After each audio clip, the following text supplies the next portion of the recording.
I will not meet with Mr. Hicks today, tomorrow, or ever, no matter what office I hold in this state. And you can print that for the record.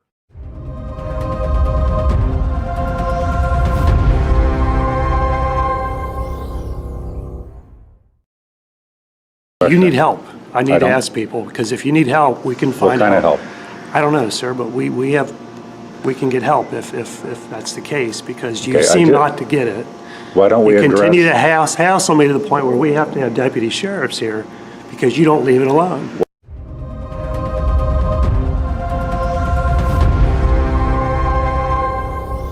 You'll find out that Mr. Hicks took it upon himself to have almost an hour-long YouTube interview to discuss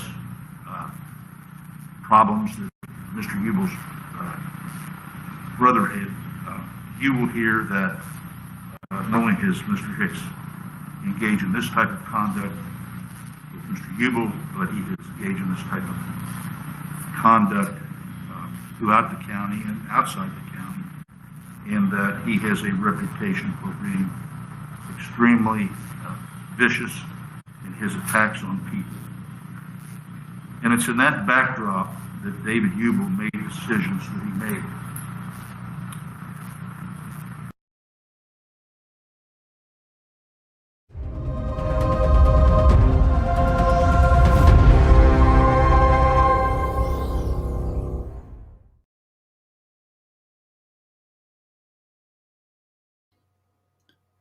All right, thank you for joining me tonight. It has been a long time since I did any sort of live thing at all, and it's been a long time since I've done any sort of video thing at all with me sitting here to take you through something that involves specifically Claremont County.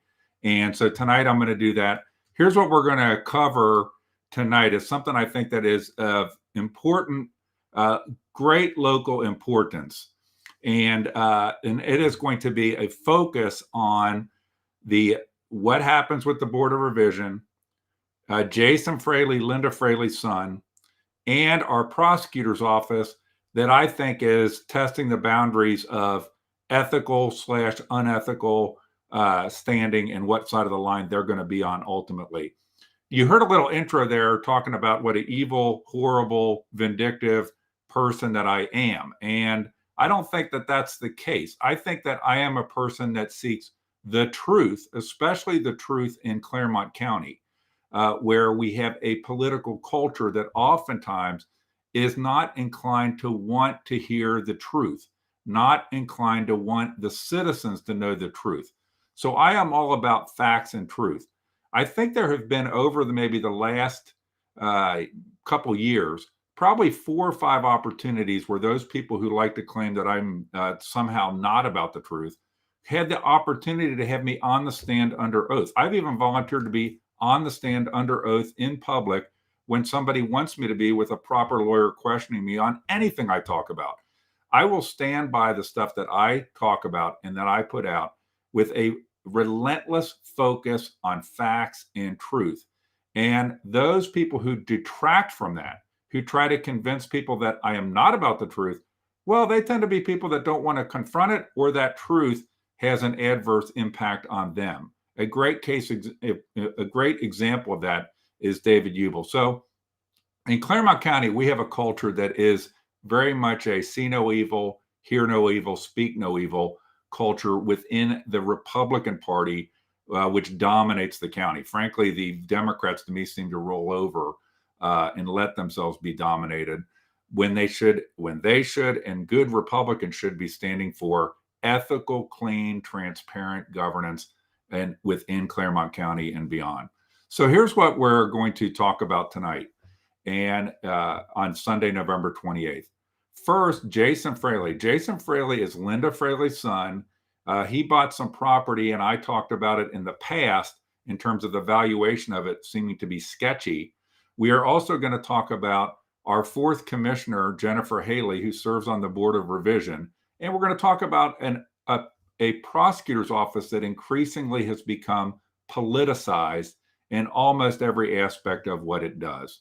So that's what's on the agenda, and let's get into it. So the Board of Revision Jason Fraley came before it relating to his particular property, which is a thing called Jaytree, which is in Union Township, which is a athletic complex that he is trying to make a go of as a business. We're going to talk about that. We're going to talk about Mark Tacalvi in the prosecutor's office, where there's some very, to me, sketchy things going on. Like, for example, this is a post from his son, Joe Tacalvi, is that his son, Joe Tacalvi, represents indicted people who have been indicted by his dad's office in felony criminal matters before his dad's own office. We'll talk about that a little bit. And then again, as I said, the fourth commissioner, Jennifer Haley, who apparently Bonnie Batchelor is too busy with all of her meetings with businesses to do the actual duties of a commissioner. So she basically has a sub-commissioner in Jennifer Haley, extending the idea of a commissioner aide, which is a horrible idea, personal commissioner aides that can do politicking for them, into basically somebody who does her job for her, because apparently Miss Batchelor doesn't have the time or wherewithal to do her own job. So let's talk about it all, starting with Jason Fraley's property, which is 1155 Old State Route 74, that used to be the Budweiser distributorship. He purchased that property with a partner under a thing called Jaytree for $3,125,000 in February of 2020. It was appraised in October of 2020 as part of the appraisal process when they released it. The values is $2.153 million. So almost $1 million less than he had paid for it. Now, to be fair, the February timeline on when he paid for it was just after the time range for the valuation. But you're going to see an example of where in my neighborhood, on my house, it's okay for them to look at something a little bit after because it's indicative of what the real value of the property is. So 1155 Old State Route 74, Jason Fraley's property for Elite Athletics, purchased in February of 2020. That property then somehow got valued for $2,031,000. So he's paid $3.1 million. It got originally valued at $2.15 million, and then it ends up being valued on the books at $2.03 million. Now, Jason Fraley and his partners want it to be valued at $1.5 million. $1.5 million, so 48% of what they paid. And they actually took this to the Board of Revision. And I'm going to show you some video clips of what happened when they took it to the Board of Revision. But first, let's look at my house. So I made a complaint to the Board of Revision around my house. I've made 2 complaints to the Board of Revision, one about South Afton, which is ongoing and in the Board of Tax Appeals, and about the value of my house. And I want to show you first my house, and then we'll see what happens at the Board of Revision with Chris Hicks versus what happens with Jason Fraley when evidence is presented and things are discussed. So my house is in a neighborhood called Brandonmore, and the street that I live on, which is called Woodwick Court, the value of the properties on the street went up by about 2.3% in the revaluation. Or I'm sorry, about 3%, I believe, in the revaluation. I'm saying it wrong. The value of our house went up by 2.3% in the revaluation. And the value of my mom's house, which is on the same street, went up by 5.3% in the revaluation. But if you exclude my house from the street I live on, the other houses in aggregate went down 1.2%. So I go up 2.3, other people go down 1.2.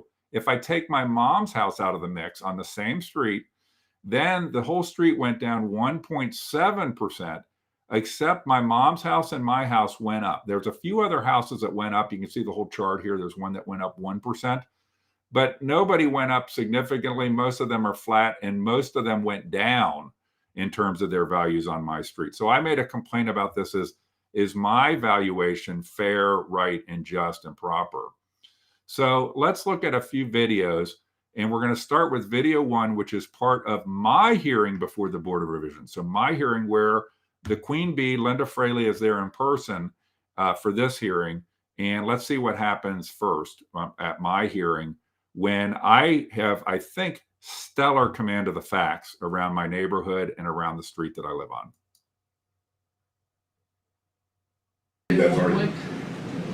Yeah, two others on Braymore and one's on Woodward. So having not been able to analyze this document since I wasn't provided it, I will point out that 452 Woodward Court, which is one of the comps that you have, according to my records from your valuation, the value of that house went down by 3%.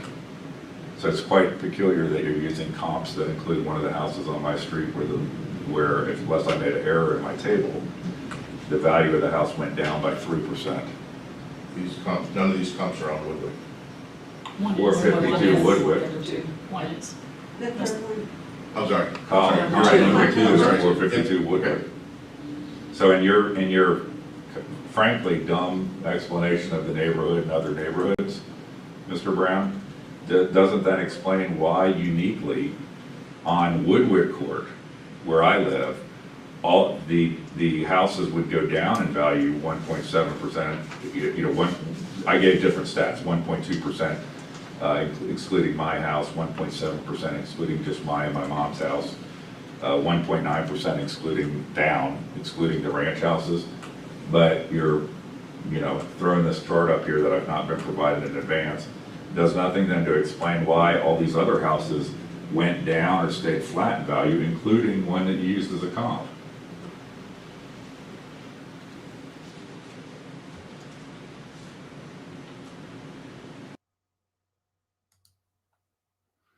Okay, so there you saw what happened in part 1. I'm going to show you another clip of within my hearing.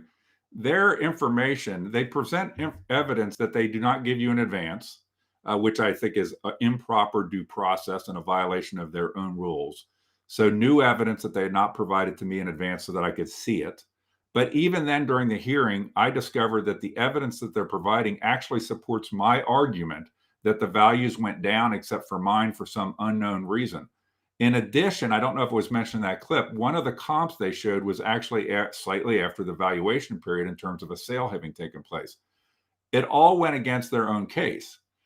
They were confused on their own comps. Remember, Mr. Brown was confused on his own comps that he had used for supposedly showing me that my house should be valued the way it is, but the comps themselves not really adding up correctly for what their own claims.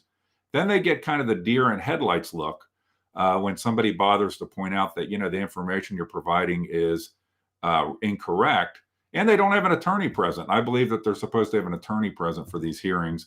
If I can be there, but if you otherwise, you have to have an attorney present or represent yourself. But they don't have an attorney present to cover things. Now, that's just sort of part 1 of my hearing. I'm going to play another little clip from my hearing. And when I kind of drive the point home of these things don't make any sense, Linda Fraley challenges me, and then watch the deer in headlights thing and watch what they do after, in my view, I think I did a very able job of pointing out that what they're doing and what they're showing is incorrect. I just would, as you pointed out, the reader presented the different percentages, and as different homes were evaluated, so, but my question of you is, have you had an appraisal either by an appraiser or a realtor to determine whether the value is correct, or in with that market, because state charges us with putting it at determining market value? No, I did not. But again, I just want to keep re-echoing that the valuation of my house, the appraisal regardless, makes no sense to the valuations of the other houses on the street. It seems that I'm being targeted for an increase. My mom is being targeted for almost double the increase. I believe that has a lot more to do with the culture in this county than it has to do with any sort of fair appraisal. As we pointed out, there's the neighborhood also, not just the street. You're living in the street, we talk about neighborhoods. Just wanted to clarify. And I just want to clarify that you're admitting that one street within a neighborhood, the valuations make absolutely no sense to the whole neighborhood. So you're admitting, Ms. Fraley, to some flaw in your valuation system. That's not what I said. We're looking at neighborhood-wide. Well, why would one street in a neighborhood that's consistent with all the other streets have a declining value when the overall neighborhood had an 8.5% increase per Mr. Brown, if that number is correct, when the houses were all built the same, they're all the same basic size and topology, You'll find in our neighborhood as they go, the upper part was built a little bit later and they're a little bit more expensive houses, but they're all within a range of value that's very consistent, all built by the same builder, except I believe one. There was a lot that was not developed and some person way up in the neighborhood had some other builder. But they're all Dries houses built by the same people, all very consistent floor plans and topologies.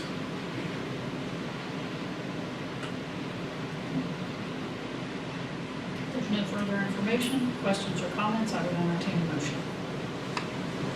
I'll make a motion that we follow the recommendation of no change on this property. I agree with that, and I'll second the motion. I have a motion and a second. All in favor? Aye. Aye. Motion carried. Mr. Brown? Okay, so there you saw what transpired is, so I point out these things are all wrong. Your valuations don't make any sense. Your own comps don't make any sense. And what do? They just ignore it and pass a motion to keep my home value the same. They just completely ignore anything that I have raised or any point that has been made, or the fact that their own information that they presented was riddled with errors. Another error that happened was Mr. Brown, the supposed expert, cited some neighborhood thing, that my neighborhood, misquoted the number of houses in the neighborhood, but it also was a set of information that I had no access to know, to be able to beforehand do any comparisons. One of the reasons I did this is because people who have told me they've gone before the Board of Revision have described for me again and again a rigged political process that is not based on fair valuation, but based on basically almost a closed door meeting. I uniquely recorded it. It's very hard to know when these meetings take place, so on and so forth. So now what we're going to do is look at a video of when Jason Fraley comes before, a clip of Jason Fraley coming before the Board of Revision. You're going to find out, apparently they filled the forms out wrong. They did stuff wrong all along the way. He doesn't really know what's going on, but let's watch what happens when just a couple of clips of how the board reacts when Jason Fraley is there. And by the way, notice that Linda Fraley is not present and nobody is sitting in for the auditor's office, which normally in the past, Chris Melman has sat in for the auditor's office. There had been no reference made to any recusals or anything like that, just nobody was sitting in that chair. So let's take a look at part one. I'm going to have two parts of Jason Fraley's hearing before the Board of Revision. So we read this law thinking we just need any type of relief, but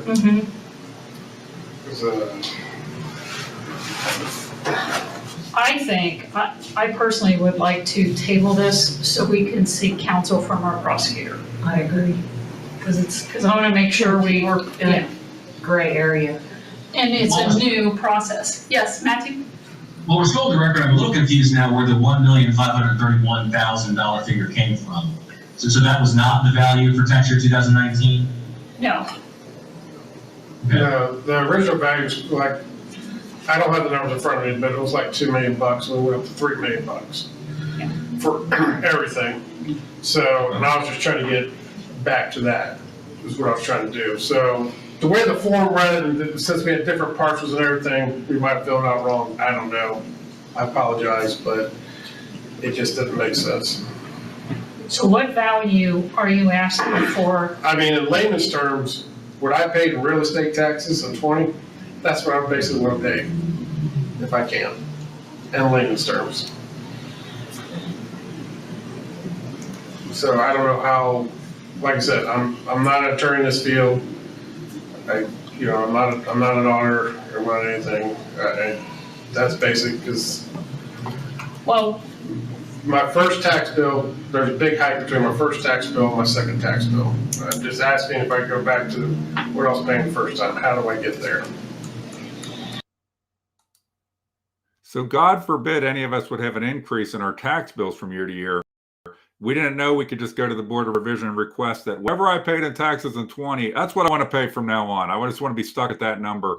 I can't even remember exactly what number we put on the form. So that's, by the way, this would have been approved, I believe, had it not been for the gentleman that you heard in the background, which I believe his name is Michael DeMuzio. I hope I'm saying that right, which is the attorney for West Claremont School District, who is giving a little bit of pushback on this cockamamie We went on our value to be less than half of what we paid for the property is. And by the way, forget about that. I just want to not have to pay any more taxes than I paid in 20. So let's go and listen to clip two from Jason Fraley's Board of Revision hearing and hear how they react again to him compared to me. The other point I see is they have shown us that they couldn't open. Their opening was delayed. They did lose revenue due to that. They did incur extra expenses. I see that. So I think we'd be okay to grant their request. I'd be okay with that personally. And then if there's any type of agreement to be made after, I'm okay with that as well. I don't know what your thoughts are. Yeah, it's just so confusing and back and forth with consolidation and values and parcels and. When it's also, I just want to do what you're saying. Matthew? With all the consolidation issues, I do think it would be a good idea if you guys talk with Mr. Brown. Okay, Because there's a lot of moving parts here. right. Okay, So I make a move that we table this and continue it to a for further legal, time. for legal. Yeah, for legal Counsel. counsel. Okay. I will second that motion. All in favor? Aye. Aye. Motion carried. Okay, so let's kind of get at part of that, break that down a little bit is what did they show? So at the very beginning of it, Jeannie Zoomerly says they showed us this. What did I show? I showed that the comps you're using on the screen support my argument. Okay, what did they show? I don't know what they showed. They showed that they wanted to pay the same tax bill in 2020, but you notice the entirely different mood. Oh, I'd be inclined to grant this. We should just grant this. You know why you probably want to grant it, Jeannie Zoomerly and 4th Commissioner Jennifer Haley? Because you don't want the queen bee up your ass on not giving her son a break on his taxes. So, and what was this other part? That they would rule on something and then he should negotiate a side deal to avoid going to the Board of Tax Appeals on $500K change in valuation. That's no problem. We'd be glad to just do this. If you didn't do a side deal, we can do that. Whatever you want. Whatever you want, you just name your price. It is, to me, a rigged process where there is unbelievable favoritism. There is very little focus on actual valuation and what the value should be. And there is, of course, you have the 4th Commissioner there, Jennifer Haley, who's reminding us that, oh, this all gets confusing when it deals with property values and parcels. Here's a little hint for you. You're on a Board of Revision. That's what it deals with, property values and parcels. Maybe you're not used to that because you've been put there by Bonnie Batchelor, who's too busy to come to Board of Revision meetings because she's meeting with businesses somewhere in Claremont County. Those are her words, not mine. Okay, so let's keep going here. Remember, Jason Fraley and Linda Fraley have a deep relationship, obviously, mother and son. A much different relationship than her stepson, Troy Bushman, who she employed for 14 years and then got rid of. And then it's proceeded, when I made an issue of nepotism, to spend $30,000 to $50,000 of tax money to hide a letter. I don't really know why she let all that money be spent to hide the letter, other than it revealed more that Linda Fraley uses her office to hire friends and family and relatives. That's kind of normal. If you play the game, you can get in. And she had hired Trina Fraley, who at the time was Jason Fraley's girlfriend, into her office. And that is covered in the letter that, so you spent $30,000 to $50,000 of your hard-earned tax money to hide this letter, I guess, because Linda Fraley didn't want you to know that she had hired her son's then girlfriend to work in her office. But it's revealing of a pattern of continually, I think, hiring of friends and families and friends and family into her office. So let's keep going and talk about the few other items in this. So the 4th Commissioner, Jennifer Haley, she takes ethics training for Bonnie Batchelor. She actually took ethics training for Bonnie Batchelor while the Pierce Township trustees were involved in an open meetings lawsuit, of which Bonnie Batchelor had been a trustee when the events took place. And Jennifer Haley sits on the Board of Revision. So she sits on the board of revision. So I've also made an issue of this, and we're going to talk about the prosecutor's office, but there's an attorney general opinion from 2010. It's 2010-031. Because Jennifer Haley is also the elected fiscal officer of Batavia Township. So the decisions she's making on taxes have a direct impact. If they're in Batavia Township, they have a direct impact on tax revenue going to Batavia Township, of which she's the elected fiscal officer. But this opinion is related to somebody being on a municipal legislative commission and not being allowed to also do things on the Board of Revision. This opinion also goes further to say, and people might not know this, but all of your property taxes are interrelated.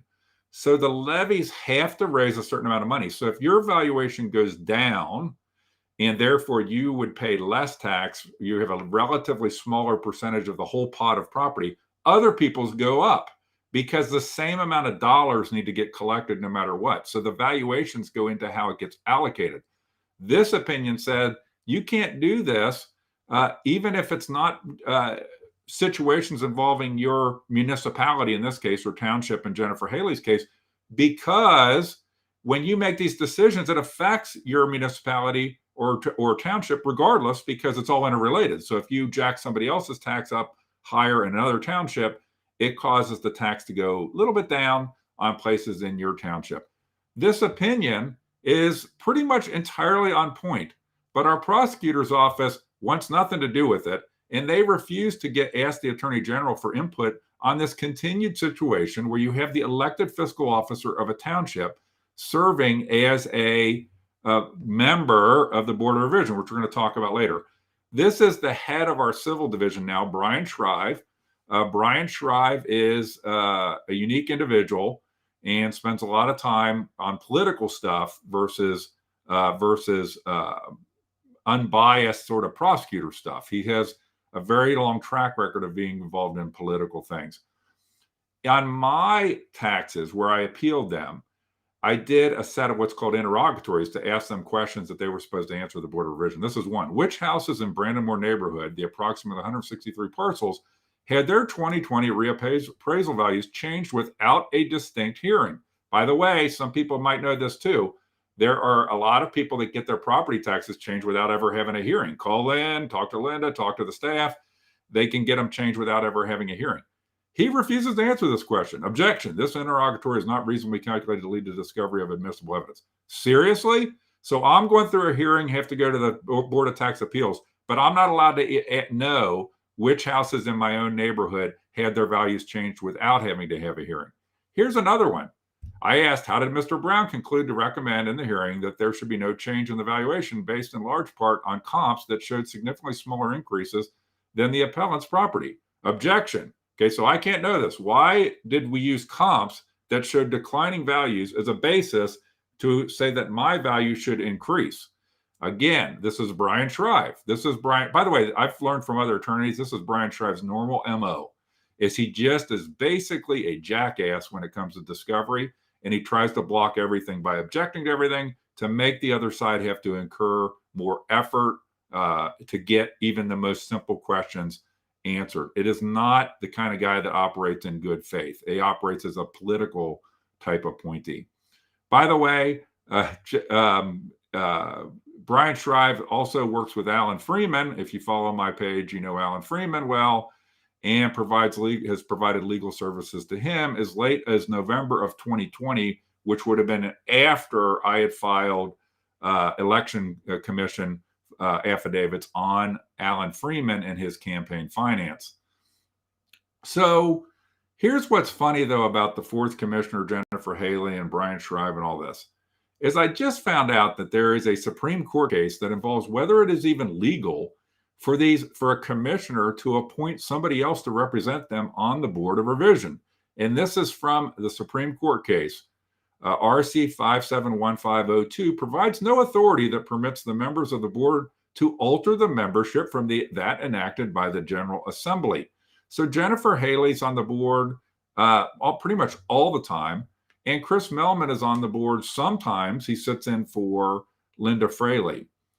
And this is from the actual statute. It says the county treasurer, county auditor, and member of the board of county and a member of the board of county commissioners selected by the board of county commissioners shall constitute the county board of revision. So I put this picture up of our illustrious commissioners, Bonnie Batchelor, Claire Corcoran, and David Painter. And imagine if one of them decided not to come to meetings anymore and instead appoint somebody else to be the commissioner for them. That's effectively what's happening on the board of revision when both Linda Fraley and Bonnie Batchelor have people fulfill that role for them. Now, the statute goes on, or they may provide for one or more hearing boards when they deem the creation of such to be necessary to the expeditious hearing of valuation complaints. Each such official may appoint one qualified employee from the official's office to serve in the official's place instead on each such board for the purpose of hearing complaints as to the value of real property only. Each such hearing board has the same authority to hear and decide complaints and sign the journal as the board of revision and shall proceed in a manner provided for blah, blah, blah. Any decision of a hearing board shall be the decision of the board of revision. Here is what happens. There's two things. There's the board of revision, and there are hearing boards created by the board of revision. There are statutory members of the board of revision, the treasurer, the auditor, and the designated board member of the board of county commissioners. And there are members appointed to be on hearing boards. We don't have any hearing boards that I know of in Claremont County. Big cities like Cincinnati, where they have tons of hearings, would need to appoint extra hearing boards. None of these have a provision for somebody to randomly sub in and out. So that first off, the board of revision is a statutorily defined group, treasurer, auditor, one designee by the county commissioners. The hearing boards underneath them are designated by the board of revision. Nowhere in the statute does it talk about the idea of we can just randomly have different people show up for the meetings. As long as, if Linda Fraley says that Chris Hicks can sit in for her, no problem. Chris Hicks can sit in for her and make the decisions. There's no statutory basis for that whatsoever. So I'm going to read the last part of the statute.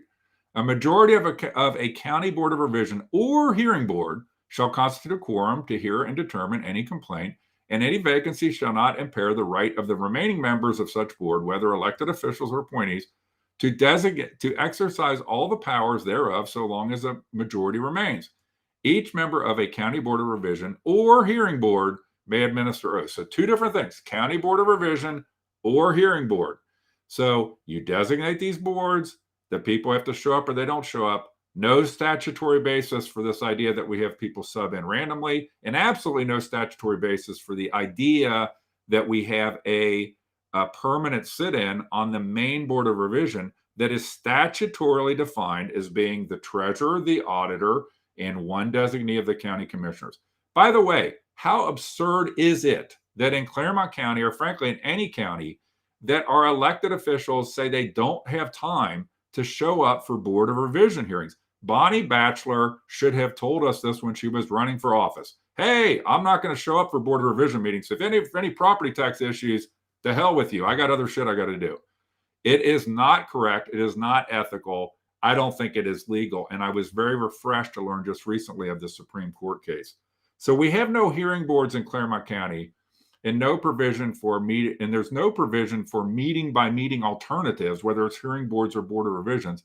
And a lot of times we don't have a quorum of the statutory members. So this is a picture from the Jason Fraley hearing, where you see Treasurer Zumuli there and Jennifer Haley, who I don't think is a legitimate member of the board of revision. No Linda Fraley. So there's not a quorum. There is not a quorum of the designated statutory elected officials, treasurer, auditor, and the representative of the from the commissioners, the one commissioner that's appointed by the other commissioners.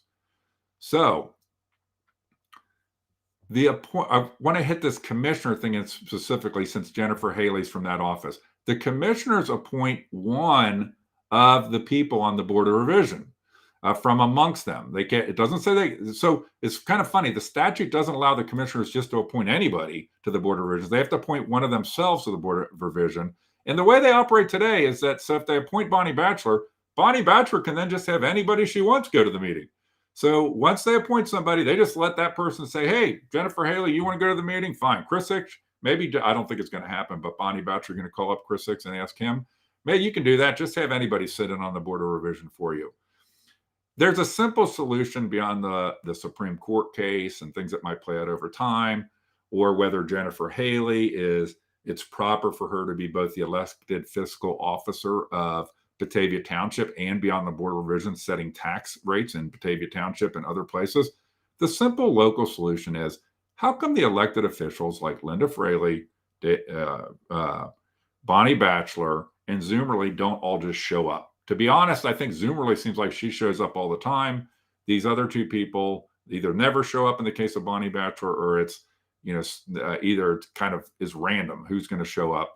We have a right as citizens that our elected officials that we voted for, that told us that they wanted to serve us, show up for Board of Revision meetings. All that being said, I think that all of what is happening is not legal and not proper, and I'm really looking forward to the outcome of the Supreme Court case that's going on. Let me finish by hitting on the prosecutor's office. So I already mentioned that Joe Tacalvi, the lawyer's son of Mark Tacalvi, actually picks up some felony cases where his dad's office has indicted the person. So think about this. The kid of the prosecutor is representing felony clients where his dad's office has indicted them. Sounds like a pretty good break. Now, Vince Ferris had kids that did this. Zach Ferris and Matt Ferris, I believe, did this, but there was supposedly this in-office policy on recusal so that Vince Ferris never got involved. I thought it was wrong. I had filed a disciplinary grievance, and they ruled against me, basically, that as long as he had a policy in place, that then it would be okay. Well, this is how absurd our prosecutor's office and how politicized it's become. Mark Tacalvi doesn't even have a policy. It's just A-okay. And then I get other people coming to me about his wife. I don't know if this is correct now. Somebody told me that she doesn't, but that she worked and did stuff in the public defender's office. And it's just a gravy train for the family. Gravy train for the family. I had at one point checked with offices about this letting close relatives practice before the prosecutor. And I actually went to all 88 counties probably 3 years ago. 44 got back to me. Zero allowed for the prosecutor's close relative to practice before their office. Zero allowed this to happen, including Joe Dieters in Hamilton County. His son, who's a lawyer in Hamilton County, does not practice before his dad's office. So only in Claremont County do we have this go on, with this continue to go on. So let me throw up here this is the issue with that is one of the big issues, is that Mark Tacalvi's son represents clients in felony indictments that have been made by his dad's office. But it gets worse from there. And it's funny because I probably talked to maybe 10 lawyers in some way, shape, or form, some a lot, some a little. And these are some of the things that I'm hearing about Mark Tacalvi. Not the man I knew, situational ethics, thought he was different than his dad, which, by the way, his dad had a lot of ethical issues and I think was suspended for 7 or 8 years. And although this one, anyone who would hire political hack Brian Shrive as the head of their civil division. So I honestly say that, to me, Vince Ferris and Ernie Ramos were more of an honest crew in the prosecutor's office than we have right now. When stuff came up with the membership of the CVB board, where David Ubel had stacked the board with his friends and cronies to control the CVB, Vince Ferris actually went to the Attorney General to get an opinion. He thought he was going to win the opinions, but he ended up losing on all 4 of them, and all those people had to get off the Board of Revision, off the CVB. Mark Tacalvi's office, they're more about just protecting the political operation within Claremont County than any sort of focus on integrity. And I'm going to talk about this more over time, because there's a series of things that I've seen that have gone on. So just so far with this office, and it's not just me. It's when I hear from people in the legal community, and not just one but many, about the state of this office, it's something we should all be concerned with the direction of the prosecutor's office. All right. So that is the summary for tonight. I wanted to get back to something very local. I am actually doing more stuff, I think, than I have ever been doing in terms of Claremont County. So we've got Alan Freeman, and now we're going to be waiting 30 days or so for a decision on Alan Freeman, although now his lawyer is protesting the ability of the Ohio Election Commission to be able to deliberate in private, which they should legally be allowed to do. We've got Jeannie Zermley, who tried to get me arrested, and now there's something about this. George Pattison and Greg Simpson, who threatened to get me arrested. Greg Simpson claiming he tapped my computer on more than one occasion so that he could know where I was, working with his buddies at MIT and IBM, and a lot of other things. I have a whole list here. So what I wanted to do is just come back and focus a little bit on something specifically Cameron County. I've been very busy with both these things that take a lot of time, these hearings and so forth, like the Ohio Election Commission, that take a lot of time. But I want to assure that I'm still doing the same things. I'm still going to stay focused on getting to truth in Claremont County and exposing these corrupt actors that talk about being conservatives, talk about Constitution, talk about respect for the citizens, talk about wanting to serve, and then do stuff like this, where you find out the Board of Revision. When it's Jason Fraley, hey, whatever. Well, I'll be glad to approve whatever to get you back to your 2020 what you paid. When it's you or me, or more like you or me, I'm particularly on the bad side of things. It just doesn't work that way. We don't get the same break. They can sit there and watch, literally listen to facts that contradict the facts they presented, and then just ignore it. That's what they do. And it's wrong, and I'm going to keep trying to shed a light on it. So thank you for tuning in tonight, and I will be back soon. I'm going to try to once a week do something like this, just to recap something that's going on in Claremont County, to keep myself focused and diligent so I don't lose track of putting updates out that people may enjoy and that might help to clean up Claremont County, because Claremont County has so much potential, but it doesn't have potential when we have a bunch of basically goofball political actors that are constantly using the system to their own advantage and to help their own friends and family. Thank you all.